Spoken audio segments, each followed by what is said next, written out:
Chapter 6. We pedaled through town. The air was so hot and still, it was hard to breathe. Sweat made my t-shirt stick to my back. Fewer cars passed us on the other side of town. The houses grew smaller and closer together. We passed a row of deserted apartment buildings, then an empty lot cluttered with rubbish. The road curved and became a gravel path. Our tires crunched noisily over the gravel. "Are we going the right way?" Carl asked. "I think so," I replied. I brushed back my bangs. They were damp from sweat. Two scrawny dogs were pulling something from an overturned garbage can. I heard the wail of a police siren far in the distance. The street lamp suddenly ended. We pedaled over the gravel path into the darkness. I heard the squeal of car tires behind us, the thud of shoes over pavement, people running fast. An animal howled somewhere nearby, a long, mournful howl. Inside one of the low, dark buildings, a man laughed. I don't like this," I stammered. "Are you sure we're going the right way?" Carl asked in a tiny voice. I swallowed hard. "I'm not sure." I braked and lowered my feet to the ground. We had stopped beside a high metal fence. A sour smell invaded my nose. Fish cooking, garbage, rotten eggs. "Can you read that sign?" Carl squinted through his glasses at a metal sign on the fence. I moved closer. "Ricky Flats. This is it." We climbed off our bikes and walked them along the high fence until we found the gate. The metal gate creaked as I pushed it open.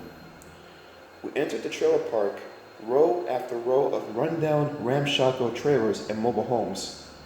Each trailer had a tiny yard of brown patchy grass. Some of the yards were filled with junk, a rusty car, stacks of cartons, plaster lawn gnomes. Lights were on in many of the trailers. I heard a baby crying. I smelled food cooking. I heard a woman screaming at the top of her lungs in a language I couldn't understand. We walked our bikes slowly through the park until we found Flamingo Road.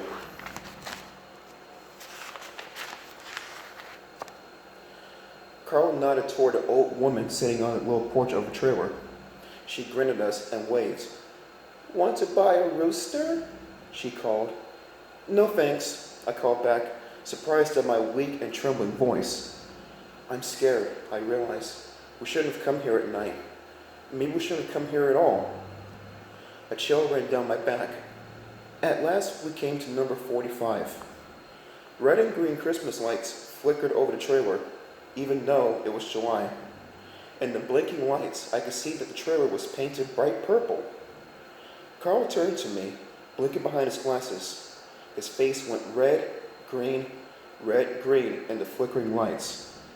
"Are you sure you want to do this?" he asked. I hesitated. It would be so easy to turn around and go home. Then I pictured Micah prowling through my room, stealing my things, stealing my diary.